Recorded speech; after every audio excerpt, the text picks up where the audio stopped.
룻의 이야기는 생각보다 많이 아는 것 같으나 그렇게 깊이 아는 사람들이 많지는 않은 것 같습니다. 스토리는 매우 단순합니다.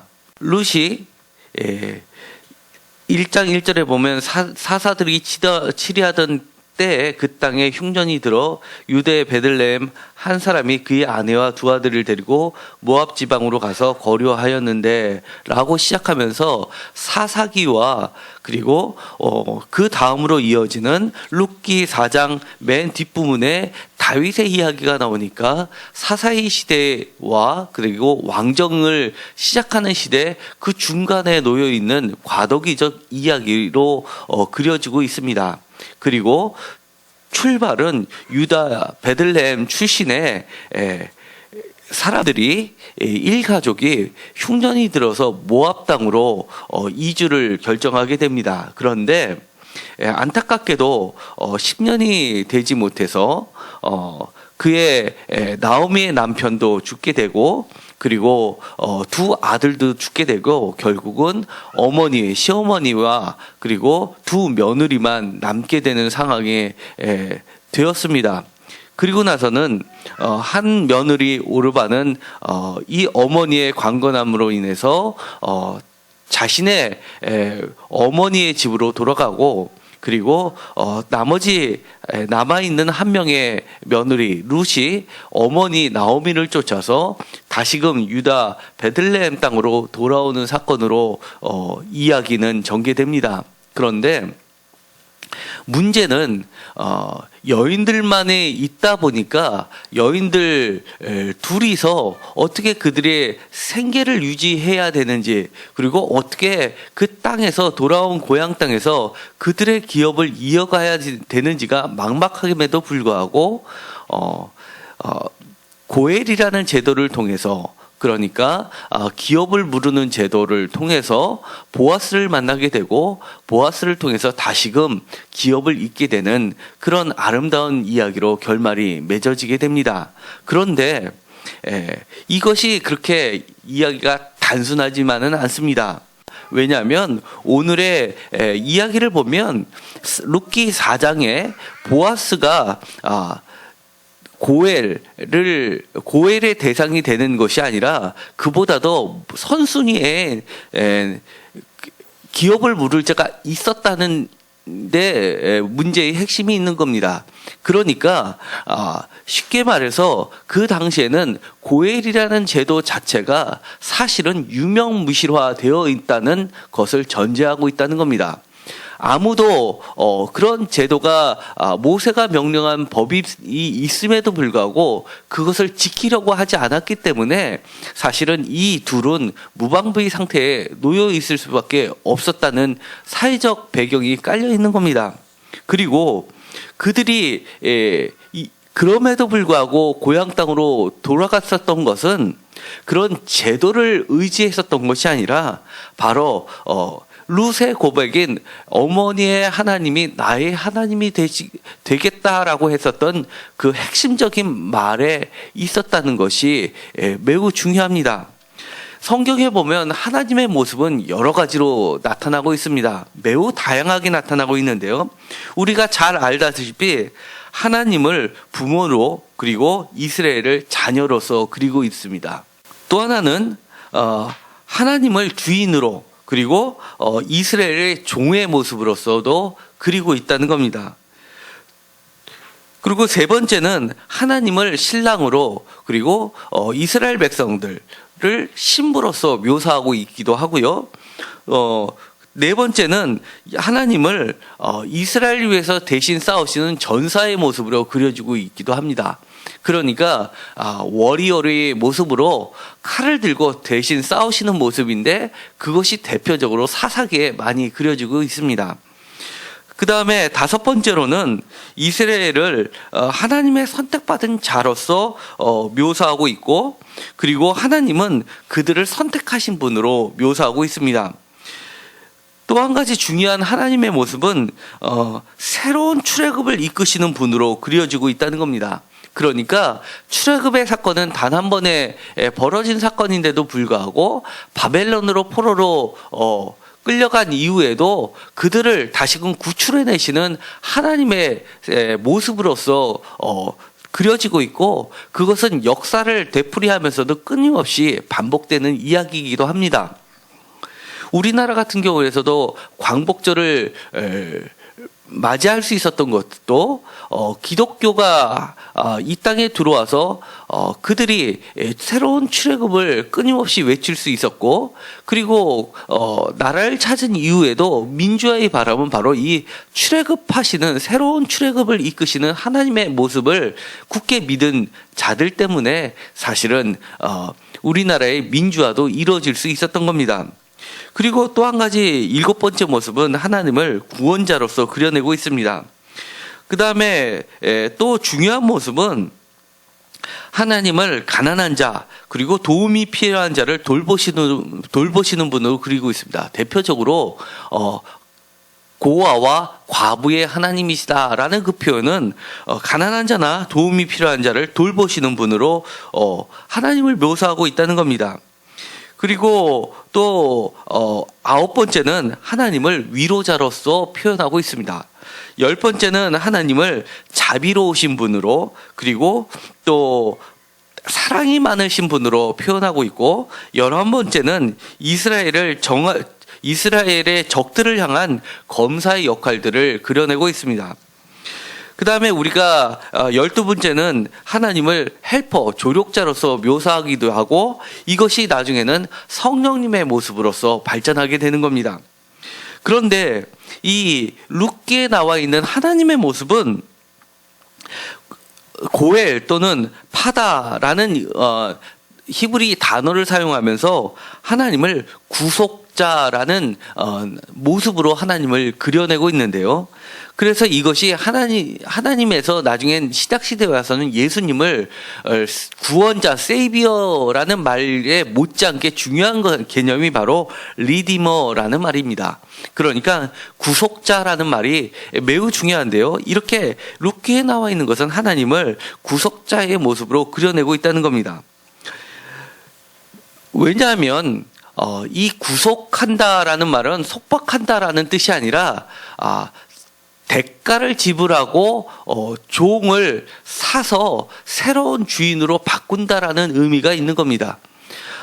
이 구속자 또는 리디머에 상응하는 말이 랜섬이라는 말이 있는데요. 이 말은 예를 들어서 납치범들이 납치를 하고 이 납치한 사람을 풀어줄 때 보석금을 요구를 하게 되는 겁니다. 그것이 바로 랜섬이라고 하는 건데요. 이런 개념에는 반드시 매매의 개념이 있는 겁니다. 그러니까 오늘에 있었던 룻기서의 중요한 하나님을 묘사하는 방법 중에 이들을 보호하시는 분으로서 그리면서도 중요한 매개를 이루고 있는 것이 바로 매매 행위가 있습니다. 이들에게는 땅이 있었고 밭이 있었다는 것이 분명합니다. 그런데 유대 베들레헴 땅에 흉년이 들었기 때문에 그들이 먹고 살게 어려움이 처해지니까 이 남편이 아마 엘리멜렉이라는 사람이 그 땅을 팔았던 것 같습니다. 그리고 아니면 빚을 냈다가 빚을 갚지 못하자 그 땅을 대신 그 같은 지파에 속한 그리고 고엘의 기능을 가지고 있는 사람에게 그 땅을 넘겼던 것으로 보여지게 됩니다. 그리고 나서는 흉년이 더욱 심하게 되니까 이들이 먹고 살 게 없고 땅도 이미 빼앗겼기 때문에 모압 땅으로 건너갔던 것으로 보여집니다. 그러자 그들이 모압 땅에서도 자녀까지 다 잃게 되니까 다시금 돌아올 때 이삭 죽기를 하게 됩니다. 그래서 보아스라는 사람의 밭에 가서 이삭을 주우면서 그것을 가지고 생계를 유지하게 되는데, 나중에 보아스가 이들에게 그 죽은 자들의, 그러니까 아버지와 남편들의 땅을 되찾아주기 위해서 원래 그 땅을 갖고 있었던 사람에게 그 땅을 물으라고 하게 되는 겁니다. 그러니까 물은다는 얘기는 그것을 되갚아준다는 얘기가 되고, 빚을 탕감해준다는 얘기가 된다는 것은 더 이상 빚의 관계가 없기 때문에 그 땅을 원래의 주인에게 되돌려준다는 것을 의미하게 되는 겁니다.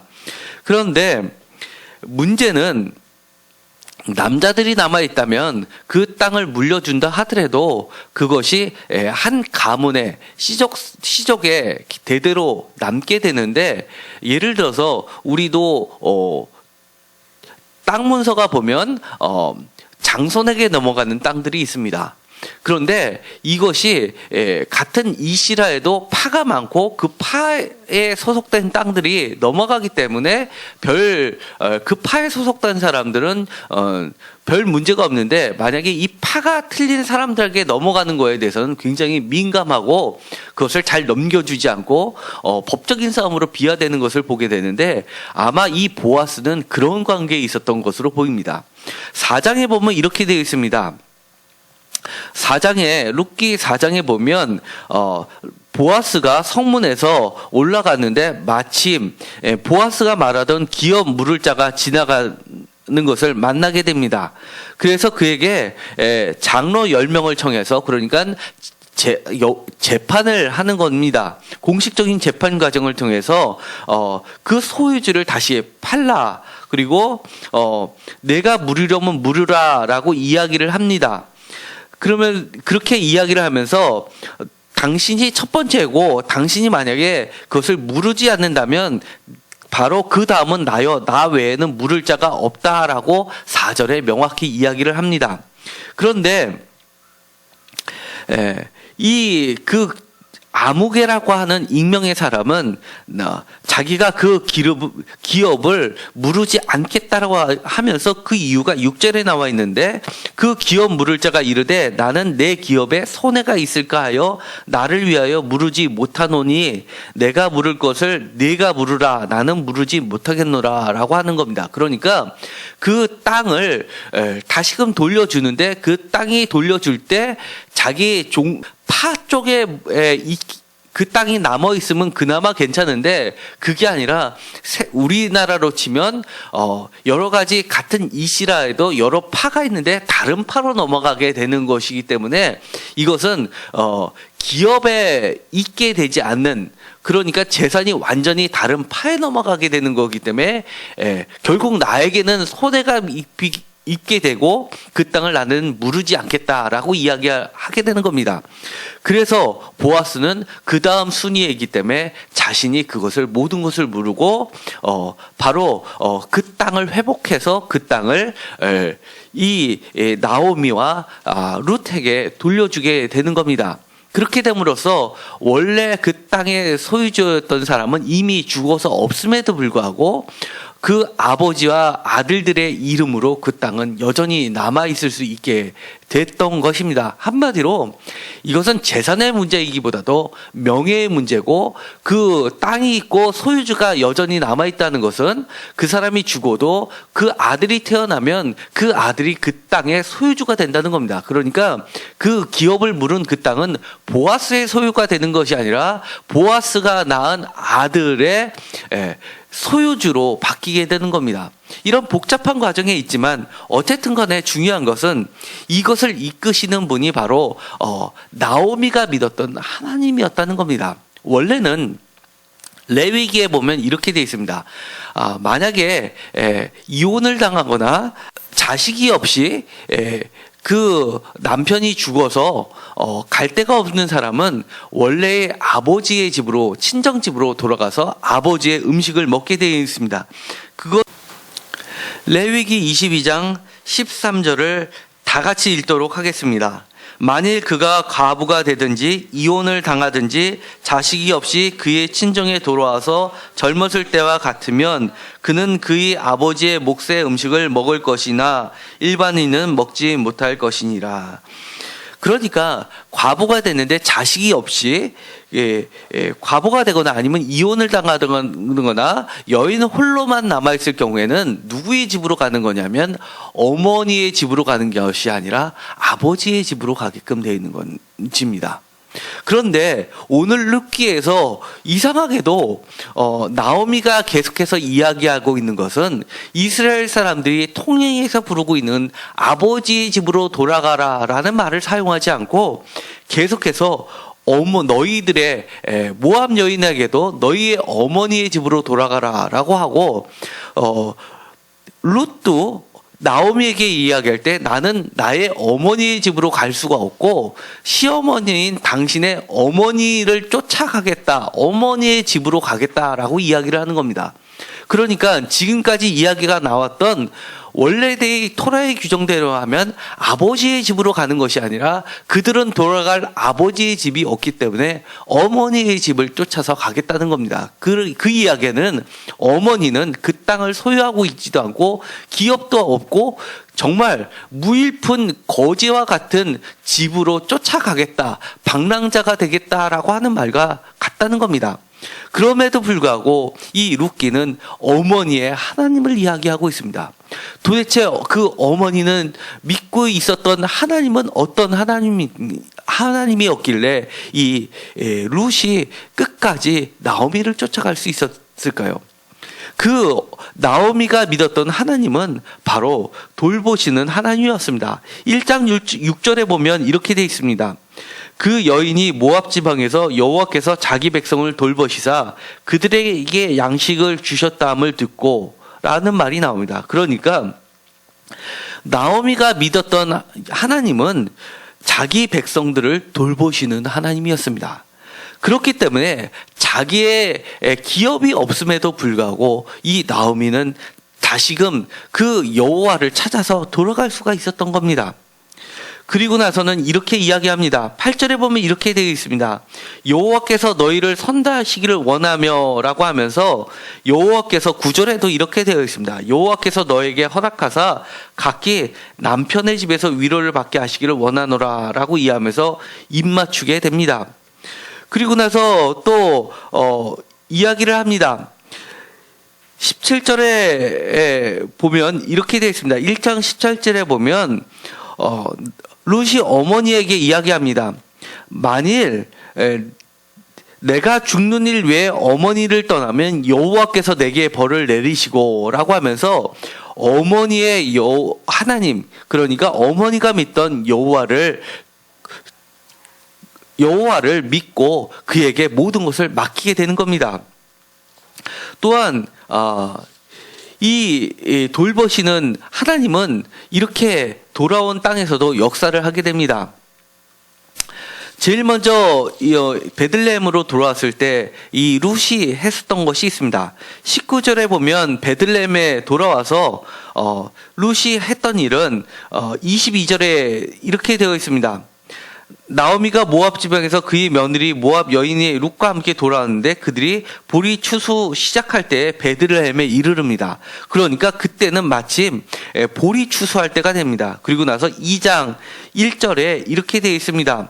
그의 친족 중에 유력한 자가 있었는데 그 이름은 보아스더라라고 되어 있고 2절에 보면 내가 밭으로 가서 내가 누구에게 은혜를 입으면 그를 따라 이삭을 죽겠나이다 라고 하면서 이 룻이 스스로 먼저 내가 이삭 죽기를 해서 어머니를 봉양하겠습니다 라고 이야기를 합니다.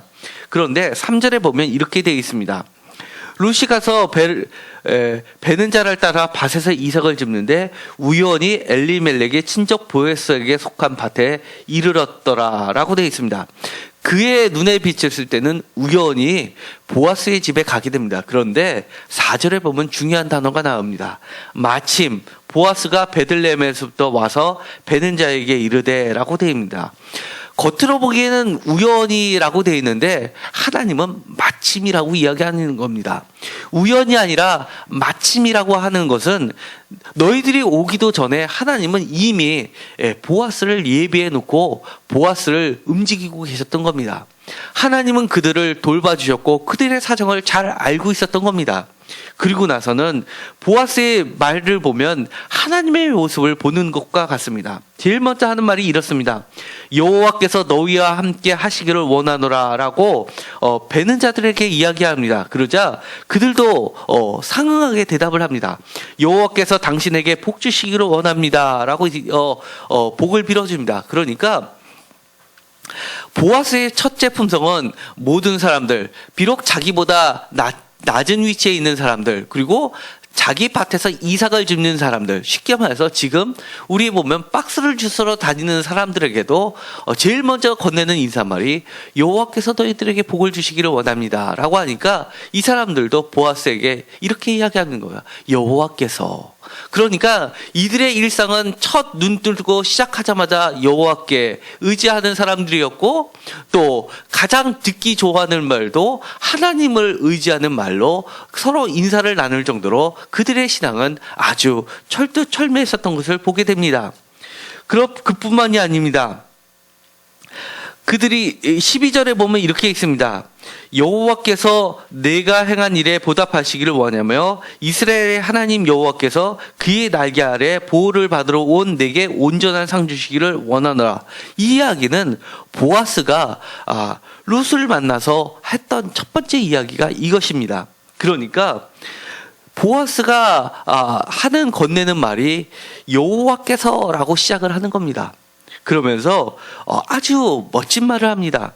이스라엘의 하나님 여호와께서 그의 날개 아래 보호를 받으러 온 내게 온전한 상 주시기를 원하노라. 그에게도 가지고 있었던 하나님의 이미지는 보호하시는 하나님이었습니다. 마치 1장 6절에 나오미가 베들레헴으로 돌아가야지라고 생각했었던 이유가 보호하시는 돌보시는 여호와를 바라보았었던 것처럼, 마찬가지로 보아스도 룻에게 이렇게 이야기하는 겁니다. 돌보시는 그리고 보호하시는 여호와를 빌어서 그에게 이렇게 축복을 해줍니다. 그의 날개 아래, 여호와의 날개가 있는 장소는 대표적으로 법궤 위에 그룹들의 날개 아래에 있습니다. 그리고 이 모습은 모든 사람들이 하나님의 모습을 상정하는 모습입니다. 그렇게 하나님의 날개에 보호하시는 그 보호하심으로 룻에게 보호하기를 빌었던 그 보아스는 마치 자신이 그와 같이 되는 기도의 응답을 이루는 자라는 걸 이 당시에는 몰랐지만 곧 나중에 알게 됩니다. 나중에 이 룻은 어머니의 말대로 모든 명령을 쫓아가서 나중에 볼이 추수할 때 밤늦게 보아스가 잠자는 곳을 찾아가서 따라가서 눕게 됩니다. 그리고서는 이렇게 이야기를 합니다. 룻기 3장 9절입니다. 당신의 여종 룻이 당신의 옷자락을 펴 당신의 여정을 덮으소서. 여기서 보면 옷자락이 아까 이야기했던 히브리어로는 날개라는 것과 똑같은 단어를 사용합니다. 그러니까 히브리어로 날개라는 단어는 옷자락이라는 단어와 똑같은 단어입니다. 뜻이 두 가지가 있는데 하나는 날개, 또 하나는 옷자락입니다. 그러니까 보아스가 룻을 처음 만나서 빌었던 게 여호와의 날개 아래 보호를 받기를 빌었는데, 이제는 룻이 보아스에게 이렇게 이야기를 하는 겁니다.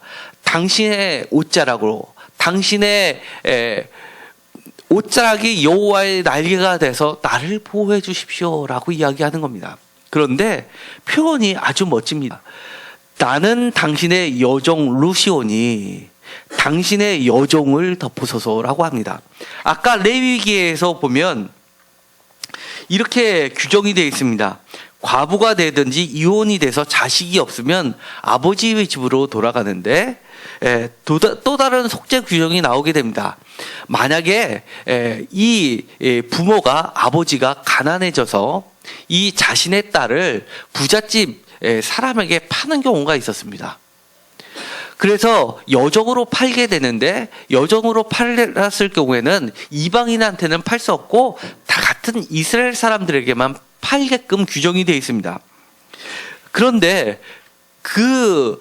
여종은 사들인 그 이스라엘의 남자는, 부유한 남자는 여인을 딸처럼 여기고 딸처럼 그를 먹이고 입혀주고, 그리고 심지어 나중에 그녀가 싫어져서 버리고 싶다 하더라도 그녀를 버릴 수 없도록 규정을 해놨습니다. 그리고 비록 그녀와 같이 잠자리를 들지 않는 관계까지 멀어졌다 하더라도 규정은 반드시 남자의 의무를 지키게끔 규정을 해놓았습니다. 그러니까 여기서 여정이라고 표현했지만 실질적으로는 부부의 관계로서 승격시키는 겁니다. 그러니까 이 나오미의 명령대로 따르는 이 룻의 이야기는 말로는 내가 당신의 여종으로 삼아 주십시오라고 하지만은 실질적으로는 무엇이 되냐면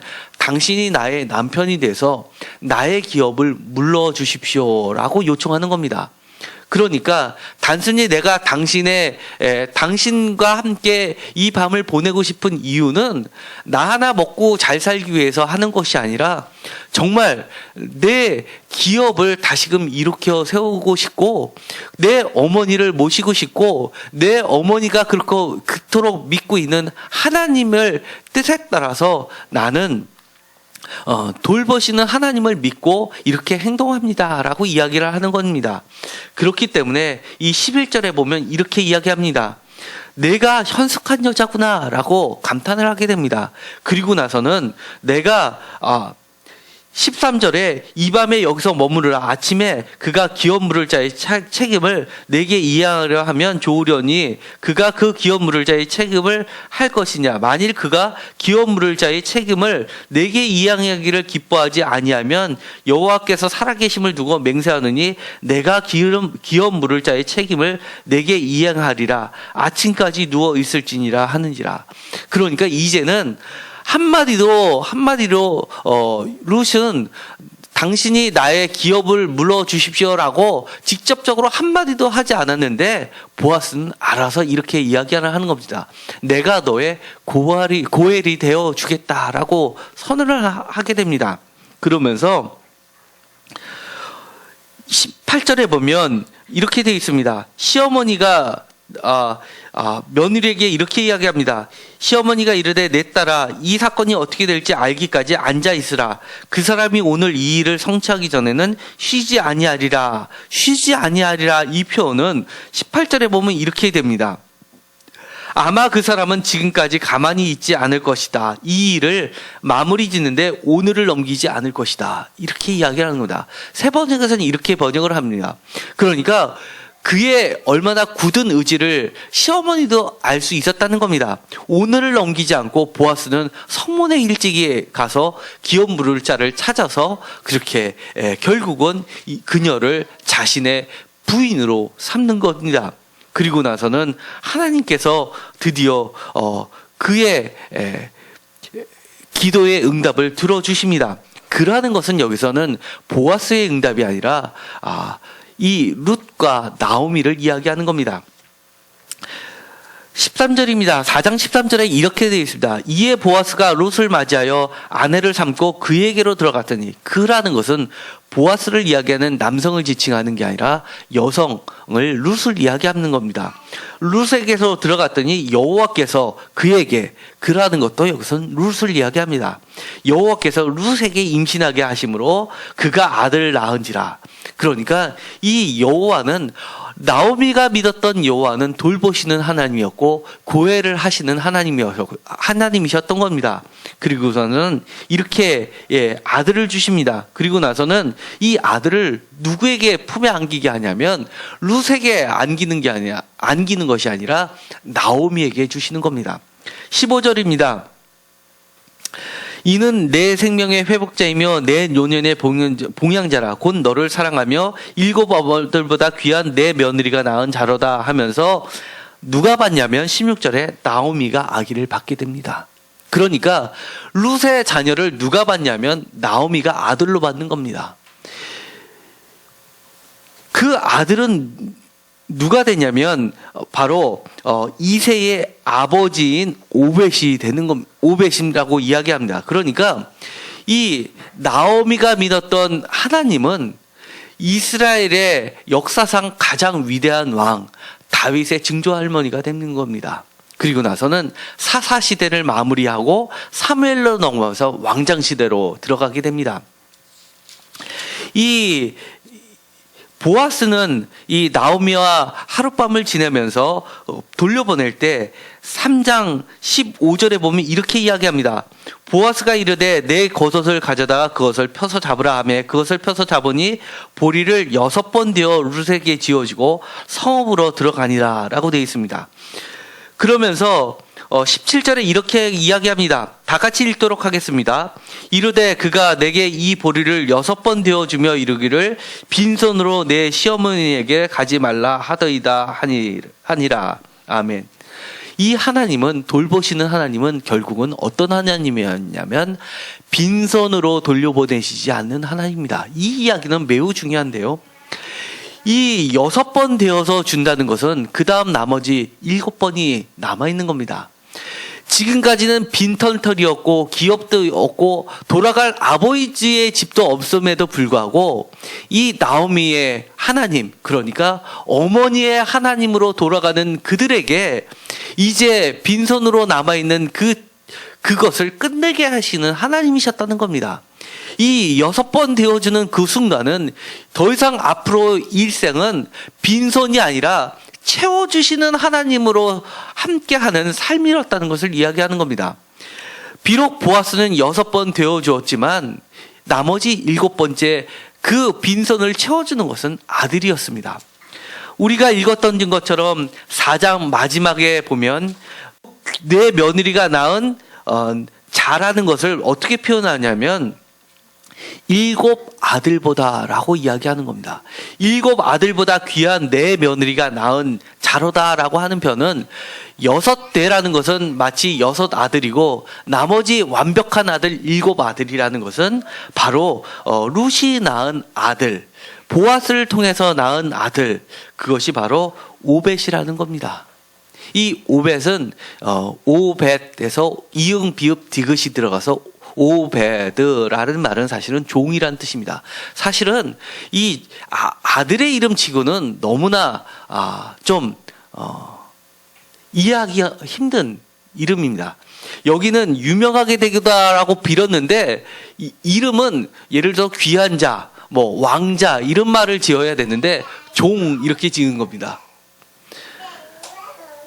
그런데 아이러니컬하게 이 보아스에게 룻은 부탁한 것이 뭐냐면 나는 당신의 여종이기를 바랍니다 라고 부탁했던 겁니다.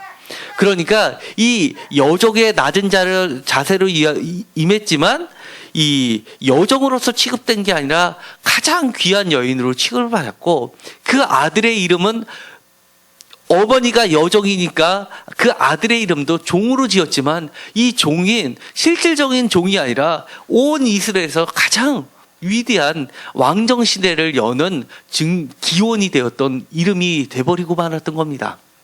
이렇게 하나님은 나오미의 하나님, 어머니의 하나님은 빈손을 끝내시는 하나님, 고아와 과부를 돌보시는 하나님, 그리고 가장 위대한 왕정을 여는 새로운 시작의 새로운 시대의 어머니의 하나님이셨다는 것을 보여주는 사건입니다. 룻기를 통해서 우리는 우리 인생에서 빈손을 경험하게 될 수가 있다는 겁니다. 어느 날 순간 아무도 돌보지도 않는데 흉년이 찾아올 수도 있다는 겁니다. 그때 우리는 돌아가야 됩니다. 어머니의 하나님으로 돌아가야 됩니다. 그 하나님은 돌보시는 하나님이시고 비록 아무것도 남아있지 않지만 모든 것을 기업을 물으시고 회복시켜 주시는 고엘의 하나님으로 돌아가야 된다는 겁니다. 우리 인생에서 순간 모든 것이 끝났다고 할 때 끝난 것이 아니라고 가르쳐 주는 것이 바로 어머니의 하나님이라는 사실입니다. 기도하고 마치기로 하겠습니다. 하나님, 오늘 룻기를 통해서 비록 모든 사람이 아버지 집으로 가기를 원하고 아버지 하나님을 말하기도 하지만 오늘의 룻기를 통해서 가난한 자, 고아와 과부의 하나님, 돌보시는 하나님, 고엘의 하나님을 만나게 됩니다. 빈손을 끝나게 하시고 가장 아름다운 것으로 7번째 아들, 완전한 아들로 채우시는 하나님을 만날 수 있게 하여 주옵소서. 우리가 인생의 마지막 순간에 돌아가서 그때 다시 우리의 방향을 틀어서 우리를 돌보시는 하나님 앞으로 나아갈 수 있게 하여 주옵소서. 우리 인생에서 늘 나오미의 하나님, 룻의 하나님, 보아스의 하나님, 그리고 여호와의 날개로 우리를 돌보시는 하나님을 만나게 하여 주옵소서. 예수님의 이름으로 기도드렸습니다. 아멘.